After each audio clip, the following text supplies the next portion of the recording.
spremnog za vožnju iznosi 214 kg, rezervoar je kapaciteta 12,8 litara, a visina sedišta je 77,5 cm. I dobrodošli u opis vožnje ovog C400 GT-a.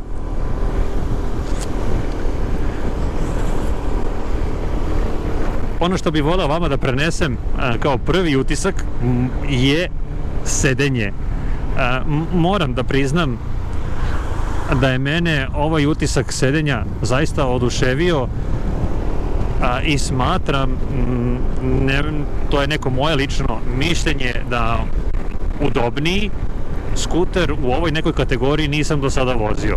Sedenje je odlično, sedište je preudobno, nekako je mekano, ima ovaj odličan podupirač za donja leđa koji nije ni malo mali i jednostavno kada vi krenete napred kao da vas automatski nekako obezbedi, odnosno zavali u neki optimalan položaj sedenja koji je rasterećujući.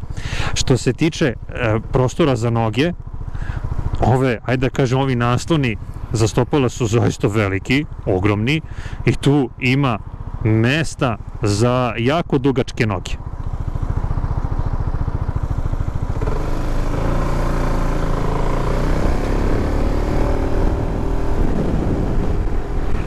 Što se tiče položaja kormana, korman se nalazi na nekoj onako optimalnoj visini. Mislim da je prilično turistički nastrojen i da zaista onako lepo opušta ruke, opušta ramena. Dovoljno je širok, ima lepu širinu i moje ruke se na njemu ne bune.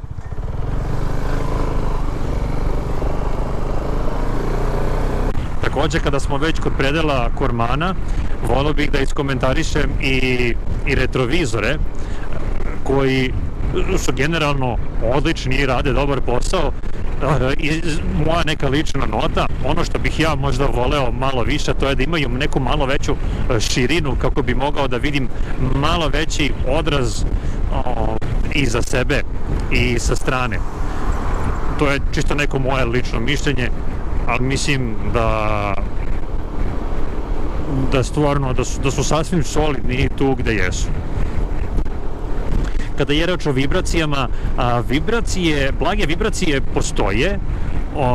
One postoje prilikom paljenja samog skutera i prilikom neke osnovne, neke minimalne neke brzine kretanja. Hajde da kažem nekih 20-30 km na čas. Ovaj skuter onako malo zavibrira i osjeća se blaga vibracija na kormanu i generalno utisak onako kako on radi. Čim pređete tu neku brzinu od nekih 20-30 km na čas, on ulazi u ono neko stanje plovidbe gde je sve mirno i gde je sve onako super, uživancija. Sad, ovo je neka moja odaljenost od poda, dakle ja sam sa polovinom svog stopala naslonjen na ulicu i super se osjećam u tom položaju, nemam šta da kažem.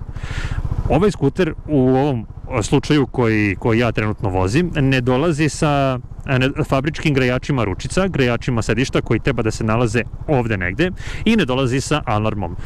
To je neka dodatna oprema koja ide uz ovaj C400 GT.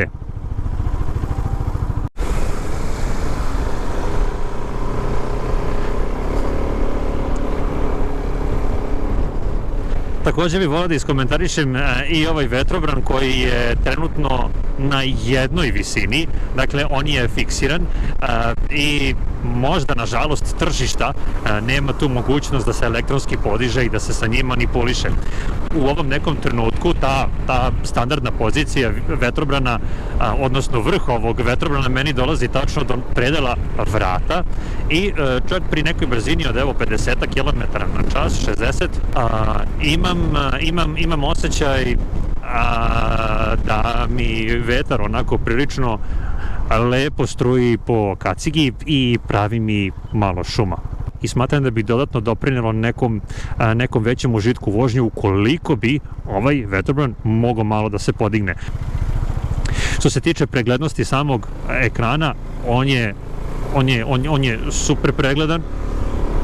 sve što treba na njemu da se vidi, vidi se, pa čak i ova neka trenutna potrošnja od 3,8 litara na 100 km, imajući u vidu to da je u pitanju gradska vožnja, mislim da je to sasvim dovoljno i da je to sasvim korektno, čak i neki standard u ovoj klasi.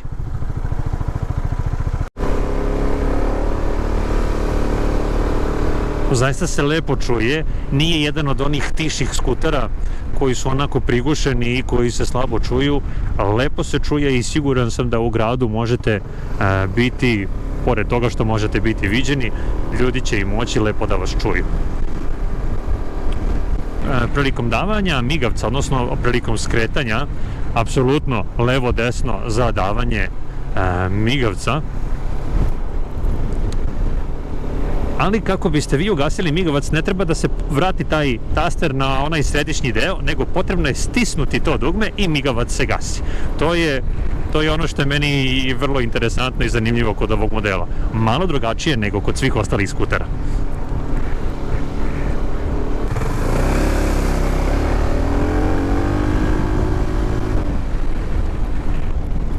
Lepo, živahno radi taj motor. Super se osjeća, skuter se opet relativno generalno lako vozi i smatram da je ovo zaista udoban i prijatan skuter, prvenstveno za gradsku vožnju, a kako se ponaša na autoputu imat ćemo prilike da vidimo uskoro.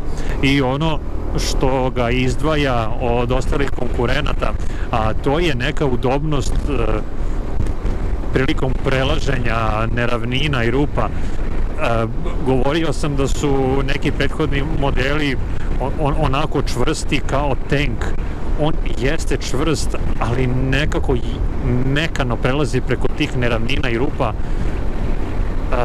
pretvarajući ih kao da vi prelazite preko nekog sunđera. Ne znam kako to da vam opišem, ali to je ono što se meni čini drugačije u odnosu na njegove konkurente.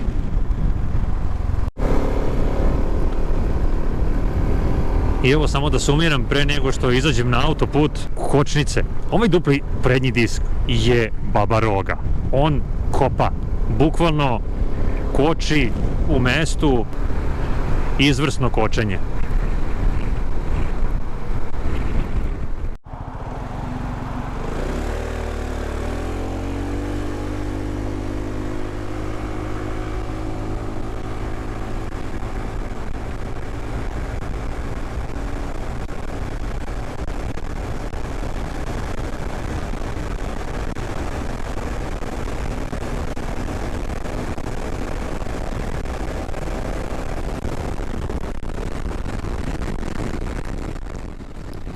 I evo nas na autoputu pri nekoj trenutnoj brzini od 120 km na čas i ono što bih volao da podelim sa vama, to su par stvari. Prva stvar je da ova neka trenutna brzina, prema mom nekom mišljenju, najviše prija ovom skuteru. Može on da ide i preko 135, preko 140 km na čas, ali mislim da ova neka brzina od 120 km njemu zaista najviše prija. Druga stvar je aerodinamika, nju bih zaista voleo ukratko da spomenem, imajući u vidu to da je trenutna oprema sa ovim vetrobranom, ovako, ajde da kažem, standardnim, malo niža, osjećaju se onako solidne turbulencije u predelu glave, ramena, ruku i jednostavno predelu grudi. Smatram da bi bilo zaista dobro ovaj motor opremiti sa nekim turističkim dodacima kako biste u potpunosti uživali u putovanjima i na nekim dalekim putevima. Što se tiče vibracija, one su zaista minimalne, ali ako pričamo već o njima, ja verujem da se one malo osjećaju u predelu nogostupa, odnosno u predelu nogu. Kada je reč o potrošnji goriva na autoputu pri ovoj nekoj brzini od 120, odnosno 130 km na čas, ona iznosi između 4 i 4,5 litre, što ga čini jako ekonomičnim. prema mom nekom mišljenju, evo za sam kraj, ja bih rekao da je ovaj motor u ovoj trenutnoj opremi pravi gradski urbani dominator sa vrhunskim performansama, udobnosti, kočionim sistemom i ja sam siguran da vas ovaj skuter nikada neće izneveriti i ostaviti ravnodušni. Eto, to bi bilo sve što se tiče mene i mog nekog utiska ovako vožnje na autoputu. Podelite vaše mišljenje sa mnom. Ukoliko imate bilo koje dodatno pitanje, postavite ga u komentarima i meni će biti zadovoljstvo da vam izađemo u susret, a do našeg nekog sledećeg viđenja i budućeg gostovanja nekih vozača od vas, ja vam želim svako dobro, sigurnu vožnju i doviđenja.